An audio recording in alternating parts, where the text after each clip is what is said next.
Aujourd'hui, on accueille Noëlle Leroux, qui est formatrice en communication non violente et bénévole à l'association Florescence. Bonjour. Bonjour Ilona. Merci d'être venue. Écoute, merci de m'accueillir, ça me fait très plaisir d'être là avec toi. Est-ce que tu peux nous parler de l'association Florescence ? Oui, avec plaisir. Écoute, l'association Florescence a été créée il y a 7 ans par Florence Drouhard. Et l'objectif de cette association, c'est d'accompagner les personnes qui veulent un mieux-être dans leur vie. Alors en proposant différentes activités, des coachings, des formations, des accompagnements individuels aussi. Et l'objectif, c'est d'améliorer la communication, d'améliorer le bien-être. Et notamment, Florence utilise l'hypnose humaniste, qui est une thérapie brève et qui a la particularité de laisser la personne actrice de son changement. Et puis voilà, moi je suis venue rejoindre l'équipe de Florescence pour proposer des formations en communication non violente. Donc tu es bénévole depuis pas très longtemps, mais tu es formatrice en communication non violente. Est-ce que tu peux nous dire depuis quand ce terme existe, nous parler un peu de qu'est-ce que la communication non violente ? Oui, avec plaisir. Alors, la communication non violente remonte au début des années 60. Ça a été créé par un psychologue clinicien américain qui s'appelle Marshall Rosenberg, qui est élève de l'équipe de Carl Rogers de la psychologie positive humaniste. Et il a mis au point un processus pour prendre soin de ses patients. Voilà, c'est un processus qui lui est propre et dans lequel il y a la notion de besoin, sur laquelle nous reviendrons certainement tout à l'heure. Et il a vu que ça marchait tellement bien avec ses patients qu'il a eu envie que ça puisse diffuser à tout un chacun, à tout public, toute personne qui aurait envie d'améliorer sa communication et puis de prendre soin des communications dans sa vie de tous les jours et puis d'améliorer sa vie en fait. Donc ça c'est pour les objectifs de la communication non violente, mais en quoi ça consiste concrètement en fait ? Par quelle étape ça passe ?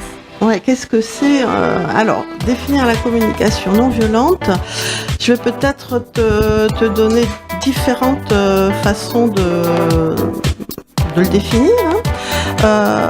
Je peux dire d'abord que c'est un art de vivre avec soi-même et puis avec les autres. Dans la mesure que ça améliore le lien que j'ai avec moi-même et puis ça améliore aussi le lien que j'ai avec les autres personnes.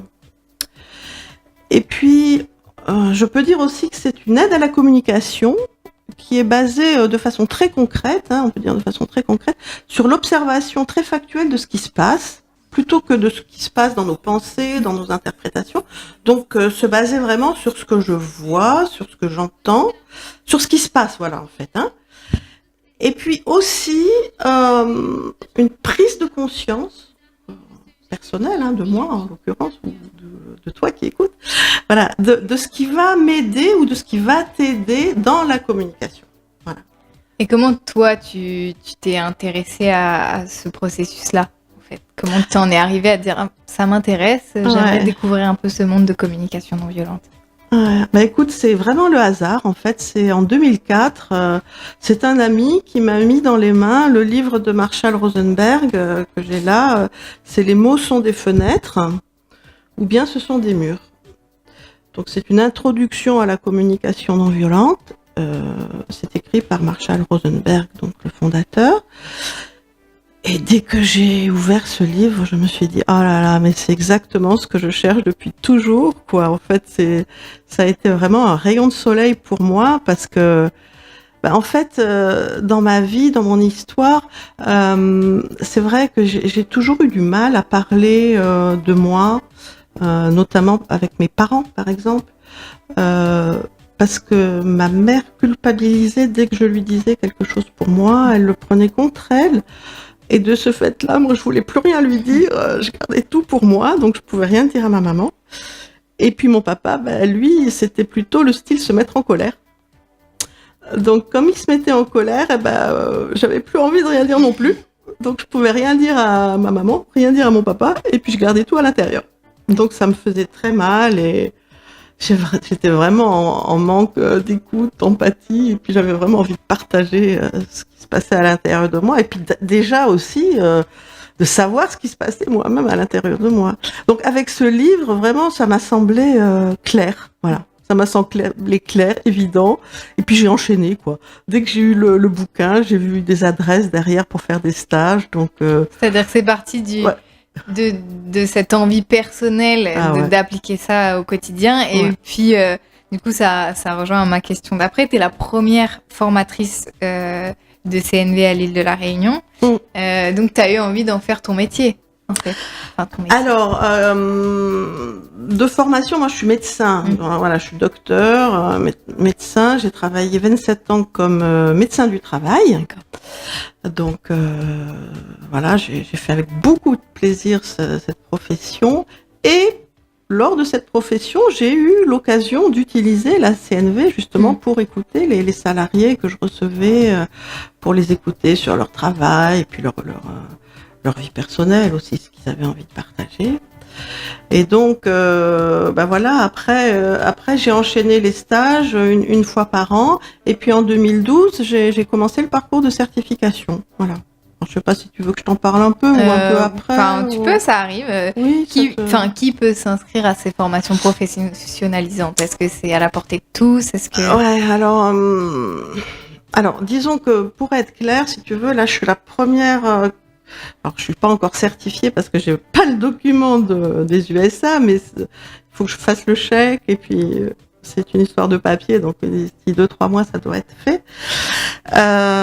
Donc, si tu veux, je suis la première certifiée. Je pense pas que je sois la dernière non plus. Je pense qu'on sera plusieurs à l'être parce qu'il y a vraiment un grand engouement autour de la communication non violente. Il y a un petit groupe très accro communication non violente et il y a bien 4-5 personnes que je connais qui aimeraient rentrer dans le parcours de certification. Oui. Est-ce que ces formations, elles sont individuelles, collectives? Est-ce que tu te déplaces pour faire des séminaires? Ouais. Voilà, comment ça se passe?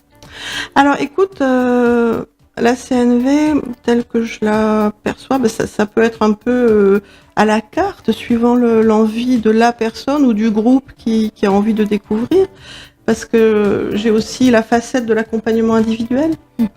J'ai suivi un cursus d'accompagnement individuel avec la communication non violente, donc savoir donner de l'empathie à quelqu'un, écouter quelqu'un. Et puis les formations en groupe. Alors les accompagnements évidemment c'est individuel, ça va de soi. Et après il y a des formations, mais les formations c'est en groupe à ce moment-là. Voilà. D'accord. Tu parlais d'empathie. Est-ce que pour toi tu dirais que l'empathie c'est un pilier important de la communication non violente? Alors c'est une façon de révéler la communication non violente. Pour moi, l'empathie, pour répondre à ta question sur l'empathie, pour moi, l'empathie, c'est quelque chose d'absolument vital. C'est un besoin que chaque humain a. C'est un besoin d'être accueilli dans ce que je vis, d'être accueilli dans ce que je ressens, dans mon besoin, dans mon énergie qui est en jeu sur le moment. Et puis ce besoin d'empathie, pour moi, il est tellement important, effectivement, que moi, mon rêve, ça serait que chaque humain sur cette planète, à l'île de la Réunion en tous les cas, que chaque humain qui en aurait envie puisse bénéficier d'une demi-heure d'empathie par jour. Ça serait mon rêve. Voilà, ça c'est mon rêve. Et puis l'idée, c'est que si je suis accueillie avec empathie, si je peux être vue dans ce qui se passe à l'intérieur de moi, si je peux établir du lien avec l'autre en regardant ce qui se passe aussi chez l'autre en termes de besoins, voilà, ça permet pour moi d'éviter la violence. Ça permet d'éviter la violence parce que, si tu veux, Marshall Rosenberg dit que la violence, c'est l'expression tragique de besoins à l'intérieur de nous qui sont pas reconnus et qui sont pas nourris. Donc en fait, quand je vois plus d'autres solutions pour être rejoint là où je suis dans mon besoin, voilà, ça sort comme ça sort en violence, quoi. Mais du coup, certains auditeurs pourraient se dire, mais on dirait que c'est le monde des bisounours, tout va bien, ça serait un idéal que ça fonctionne comme ça. Mais si ton corps a envie d'exprimer de la colère et c'est comme ça qu'il veut exprimer son mécontentement ou ses émotions, finalement, est-ce que la communication bienveillante, elle va être plutôt contre, ou elle va se dire, mais non, si ton corps a envie de s'énerver, il s'exprime? Alors la colère, pour moi, c'est un sentiment. Voilà. Et donc, pour répondre un peu de façon plus globale à ta question, j'ai envie d'évoquer les différentes étapes du processus. Est-ce que ça t'irait? Oui. Voilà. Donc, si tu veux la CNV, il y a d'abord l'intention. Donc, il y a l'intention et il y a un processus. Alors, l'intention, c'est est-ce que j'ai envie d'améliorer la connexion avec l'autre? Est-ce que j'ai envie d'améliorer la relation avec l'autre? Ou est-ce que je suis visée uniquement à obtenir un résultat? Voilà. Ou est-ce que j'ai envie vraiment que, par exemple, que mon mari fasse la vaisselle le soir, ça serait le résultat? Ou bien est-ce que j'ai envie de choyer le lien que j'ai avec mon mari et puis lui dire en fin de compte, tu vois, écoute, ce soir je suis fatiguée, ça me ferait bien d'avoir un coup de main, est-ce que tu pourrais pas m'aider un quart d'heure pour ranger la cuisine, ça serait sympa. Voilà, plutôt que de dire aide-moi à ranger la cuisine, quoi. Voilà. C'est travailler sur le lien. Donc ça, c'est l'intention déjà, hein. Ça c'est fondamental, c'est vraiment l'intention. Et une fois que je suis connectée à cette attention, c'est que j'y vois clair, hein, que j'ai envie d'améliorer la connexion avec l'autre.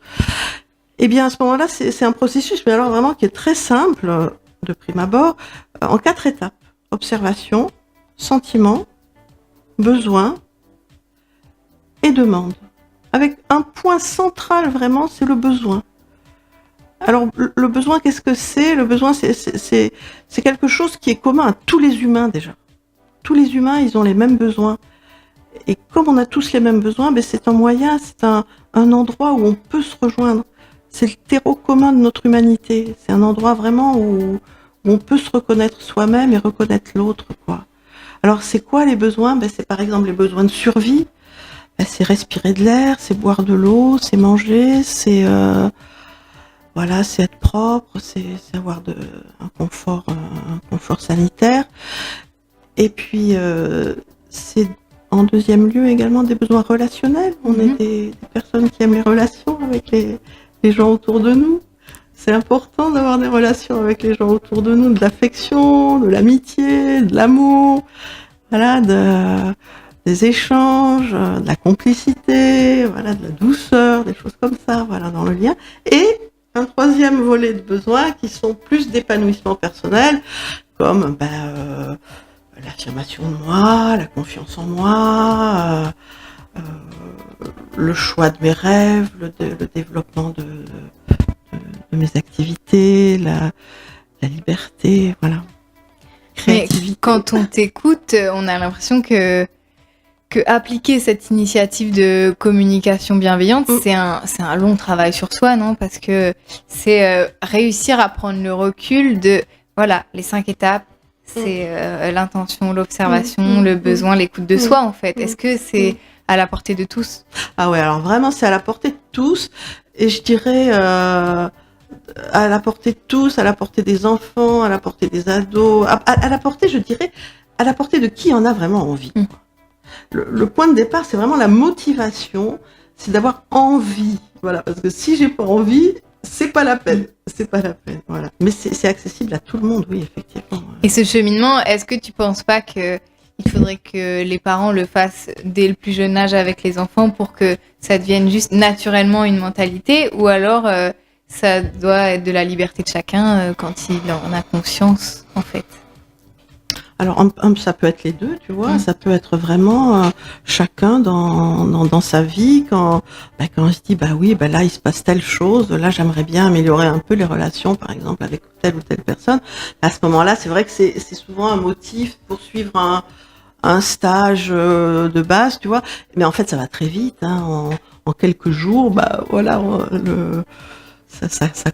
on comprend, les personnes comprennent et puis comme on est en groupe, tu vois, on se retrouve dans la situation de l'autre, on se dit mais oui, mais l'autre en face il a la même situation que moi, et ah oui, je suis pas seule dans cette situation-là.